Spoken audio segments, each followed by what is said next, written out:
தென்னாடுடைய சிவனையை போற்றி எந்நாட்டவருக்கும் இறைவா போற்றி. அனைவருக்கும் வணக்கம். இந்த காணொளியில் திருமணத்தில் இந்த மணப்பெண் கையில் ஒரு மஞ்சள் தேங்காயை கொண்டு வர்றாங்களே, அது எதற்காக கொண்டு வரப்படுகின்றது, அதனுடைய பொருள் என்ன என்பதை பற்றி தான் சிந்திக்க போகிறோம். இப்போல்லாம் நீங்கள் பார்த்தீங்கன்னா திருமணத்தில் அந்த மணப்பெண் மண்டபத்திற்குள்ளே நுழையும் போது அவங்க பிறந்த வீட்டிலிருந்து கையில் ஒரு மஞ்சள் துணியில் தேங்காய் முடிந்து எடுத்துகிட்டு வருவாங்க. இப்போ பார்த்தீங்கன்னா அந்த தேங்காய்க்கு குஞ்சமெல்லாம் வச்சு ரொம்ப அழகு ஒப்பனைகள்லாம் செய்து ரொம்ப மணிகள்லாம் வைத்து அதை கொண்டு வர்றாங்க. அது எதற்காக கொண்டு வர்றாங்க அப்படின்னு சொல்லி அந்த பெண்ணுக்கும் தெரியவதில்லை, அடுத்து அந்த வீட்டிலிருந்து கொடுத்து அனுப்புகின்றவர்களுக்கும் தெரியவதில்லை. அந்த காலத்தில் என்ன பண்ணியிருக்காங்க, அவங்க பிறந்த வீட்டில் இருந்து ஒரு நல்ல விளக்கை ஏற்றி கையில் கொடுத்து அனுப்புறது. நல்ல விளக்குன்னா அந்த காமாட்சி அம்மன் விளக்குன்னு சொல்கிறாங்க இல்லைங்களா, அந்த விளக்கை ஏற்றி பிறந்த வீட்டில் வழிபாடு செய்து பொண்ணை அழைத்து அனுப்பி வைக்கின்ற போது அந்த விளக்கை கையில் கொடுத்து அனுப்புகின்ற அந்த முறையை வைத்திருக்கின்றார்கள். பிறகு பிற்காலத்தில் நாம் இன்றைக்கு அந்த விளக்கை ஏந்தி கொண்டு நடப்பது சிக்கலாக இருக்கின்றது என்பதற்காக அதற்கு பதிலாக நாம் மஞ்சள் தேங்காயை ஒரு மஞ்சள் துணியில் முடிந்து கொடுத்து விடுறோம். அது என்ன அப்படின்னு சொன்னால், அந்த பெண் பிறந்த வீட்டில் அன்றாடம் வழிபாடு இயற்ற வேண்டும் அப்படின்னு நம்முடைய முன்னோர்கள் சொல்லி வைத்திருக்கின்றார்கள். அதாவது வீட்டில் பெற்றோர்களுக்கு இருக்கக்கூடிய கடமை என்ன அப்படின்னு பார்த்தீங்கன்னா, இந்த பெண்ணுக்கு ஆடத் தெரியுமா, பாடத் தெரியுமா, சமைக்க தெரியுமா அப்படின்னு பெண் பார்க்கும்போது கேட்பாங்க இல்லைங்களா. இப்போ இந்த பாடத் தெரியுமாங்கிறதுல ஒன்று என்ன அப்படின்னு பார்த்தீங்கன்னா, இறைவன் முன்னாடி இருந்து திருமுறைகள் பாடி விளக்கேற்றி திருமுறைகள் பாடி பூ போட்டு வழிபாடு பண்ண தெரியுமா அப்படிங்கிறது தான் நம்ம இந்த ஆடத் தெரியுமா, பாடத் தெரியுமா, சமைக்க தெரியுமாங்கிறதுல இந்த பாடத் தெரியுமாங்கிறது. அப்போது நம்ம பெற்றோர்களுக்கு நம்ம பிள்ளையை வளர்க்கின்ற போது வீட்டில் இறை வழிபாட்டை சொல்லித்தர வேண்டும், சமய அறிவை அந்த பெண் பெற்றிருக்க வேண்டும் என்பது கடமையாக அந்த காலத்திலே சொல்லி வைத்தார்கள். இப்போ நாம் சாதாரண வழக்கத்தில் ஒழுங்காக வீடு கூட்ட தெரிஞ்சிக்க, பண்ட பாத்திரத்தை கழுவு தெரிஞ்சிக்க, சமைக்க தெரிஞ்சிக்க, துணி மடிக்க தெரிஞ்சிக்க இப்படின்னு சொல்லி இவற்றில் தான் நம்முடைய கவனத்தை செலுத்தி விட்டுமே தவிர இந்த இறை வழிபாடு செய்வதற்கு சொல்லி கொடுத்திருக்கின்றோமா என்பதை கவனிக்க தவறிவிட்டோம்.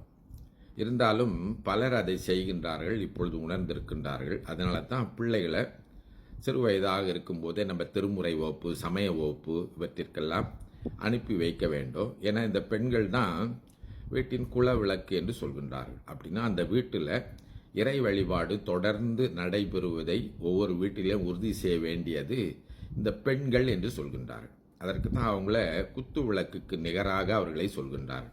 எங்கள் வீட்டு குல விளக்கு, குத்து விளக்கு என்று பெண்களுக்கு ஒரு உயர்ந்த நிலையை குறிப்பிட்டு, அடுத்து எங்கள் வீட்டு மகாலட்சுமிலாம் சொல்லுவாங்க, உயர்ந்த ஒரு நிலையை குறிப்பிட்டு அவர்களுக்கு ஒரு முதன்மையான கடமையை கொடுத்து வைத்திருக்கிறார்கள்.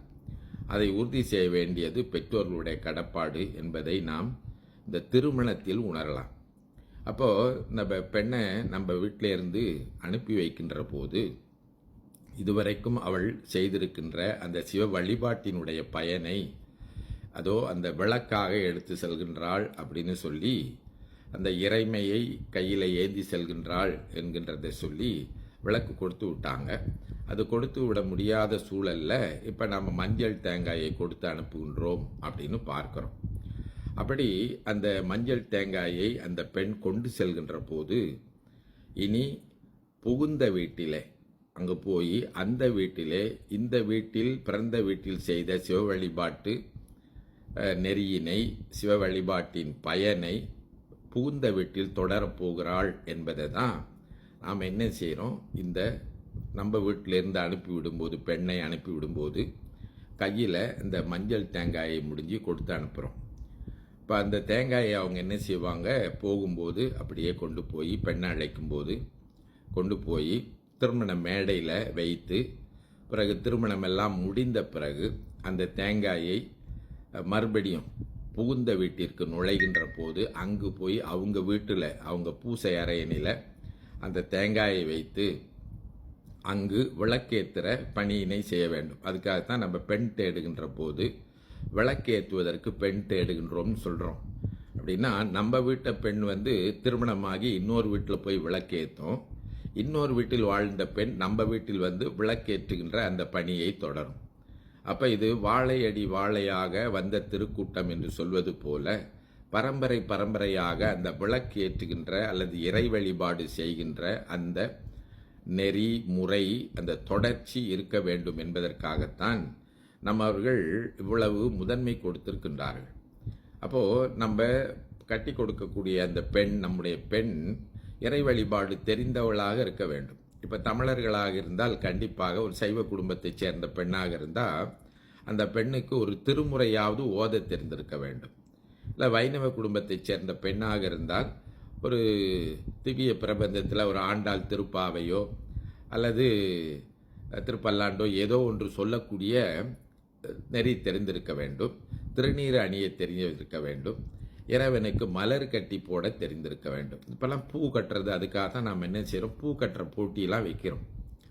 அப்போது எதுக்காக இந்த பண்பாட்டு விழாக்கெல்லாம் இந்த பூ கட்டுற போட்டி, கோலம் போடுற போட்டி, இந்த தென்னங்கூந்தல் பின்னுற போட்டி இதெல்லாம் வைக்கிறாங்க அப்படின்னு சொன்னால் அது தொடர வேண்டும், பரம்பரை பரம்பரையாக தொடர வேண்டும். அது மறக்கப்பட்டு விடக்கூடாது. அது வெறும் பண்பாட்டுங்கிறது இல்லாமல் அது ஒரு கலை நிகழ்ச்சி மாதிரி எல்லாரும் செய்து கொண்டிருக்காங்க. அப்போது நமக்கு சொல்லி வைத்திருக்கின்றார்கள். என்ன சொல்லி வைத்திருக்கின்றார்கள்? இந்த பெண்களுக்கு கோலம் போட தெரிய வேண்டும். இந்த கோலம் போடுறது நம்ம பிறகு பார்ப்போம். கோலம் போடுவது என்பது சிற்றுயிர்களுக்கு உணவு கொடுப்பது. அப்போ ஒவ்வொரு நாளும் அந்த பெண்ணாகப்பட்டவள் அந்த வீட்டில் ஏதோ ஒன்றை கொடுக்க வேண்டும், மற்ற உயிர்களுக்கு ஏதாவது ஒன்று கொடுக்க வேண்டும் என்பதற்காக அந்த பெண்கள் கோலம் போட வேண்டும் என்று சொன்னார்கள். கோலம் போடுவதனால இந்த சிற்றுயிர்கள்லாம் கோலம் போடுறதுனால அந்த எறும்பெல்லாம் சாப்பிட்டு போவோம் அப்படின்னு கோலம் போட சொல்லி பழக்க வைத்தாங்க. அதற்கு மேலே நீங்கள் பார்த்தீங்கன்னா பூ கட்டுறத, பெருமானுக்கு பூ கட்டி ஒன்று பெருமானுக்கு போடுவது, ரெண்டாவது தலையில் வைத்து கொள்வது என்கின்றது இருக்கின்றது. அதற்காகவும் பூ கட்டி பழகி கொள்ள வேண்டும் என்று சொன்னார்கள். மூன்றாவது இந்த திருமுறை ஓத வேண்டும் என்று சொல்லி இருக்கின்றார்கள். அதற்கு மேலே சமய அறிவை கற்றுக்கொள்ள வேண்டும் என்று சொல்லி இருக்கின்றார்கள். அதற்கு அடுத்தாற்போல இந்த விளக்கேற்றுகின்ற பொறுப்பு, விளக்கேற்றி இறை வழிபாடு செய்ய வேண்டும்ங்கிறத, இது எல்லாத்தையும் சுருக்கமாக நம்முடைய சமயம், மொழி, பண்பாடு இவற்றையெல்லாம் திருமணம் பண்ணி போவதற்கு முன்னால் இந்த வீட்டிலே பயின்று கொண்டால் புகப்போகிற வீட்டில் அவற்றையெல்லாம் தொடரப் போகிறாள் என்பதை குறிப்பது தான் இந்த மஞ்சள் தேங்காய். அப்போது அதுக்காகத்தான் நம்ம பரிசத்தில் பார்த்தோம். அந்த பரிசம்ங்கிறதுல நீங்கள் பார்த்தீங்கன்னா தழை விலை கொடுத்தல் அப்படின்னு சொல்லி அந்த பெண்ணுக்கு மாப்பிள்ளை பரிசு கொடுத்து அந்த பெண்ணை திருமணம் செய்து கொள்வார் அப்படின்னு நம்ம பார்த்தோம். நான் கூட ஒரு காணொளி போட்டிருக்கேன். ரொம்ப பேர் அந்த பரிசத்தை பார்க்கல, ரொம்ப குறைவான பேரே தான் பார்த்துருக்குறாங்க. அப்போ ஏன் மாப்பிள்ளை இந்த பெண்ணுக்கு பரிசு பொருள் கொடுத்து திருமணம் செய்து கொள்கின்றார் என்று சொன்னால், விலை மதிக்க முடியாத இந்த பண்புகளை எல்லாம் அவள் பெற்றிருக்கின்றாள். என்ன? இறை வழிபாட்டு பண்பு, இன்னும் மற்ற மற்ற கலைகளை எல்லாம் அவள் கற்று வைத்திருக்கின்றாள். அதற்கு நாம் பரிசாக, விலையாக நம்முடைய நாம் அதை போற்றுவதாக எண்ணி இந்த தழை விலை கொடுத்தல் அப்படின்னு பரிசு பொருள் கொடுத்து திருமணம் செய்து கொள்வது என்பது நம்முடைய தமிழர் பண்பாட்டில் இருக்கின்றது.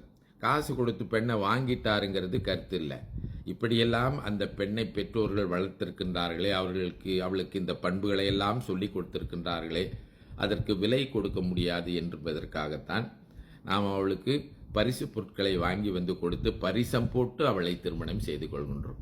இத்தகைய அந்த உயரிய சிந்தனையை அந்த பெண்களிடத்தில் திருமணத்தில் அவர்களுக்கு நினைவூட்டி அது தொடர வேண்டும். பிறந்த வீட்டில் செய்த அந்த இறை வழிபாட்டு நெறியினை புகுந்த வீட்டில் சென்று தொடர வேண்டும். இனி நம் வீட்டு குலவிளக்காக இருந்தவள் இனி புகுந்த வீட்டிலே குலவிளக்காக இருக்க வேண்டும். அந்த குடும்பம் செழிப்பதற்கு அவள் துணை நிற்க வேண்டும், இறை வழிபாடு செய்ய வேண்டும் என்பதனால தான் இப்படி செய்திருக்கின்றார்கள். அதை ஒட்டியே நாத்துணை விளக்கு ஏற்றுவதுன்னு ஒன்று இருக்கின்றது. அது அடுத்தடுத்த காணொளிகளில் நம்ம பார்க்கலாம். அந்த நாத்துணை விளக்குங்கிறத பின்னால் நம்ம அதை பற்றி பேசும் என்று சொல்லி இந்த அளவில் இந்த பெண்கள் மஞ்சள் தேங்காய் கொண்டு வருவதை பற்றி நிறைய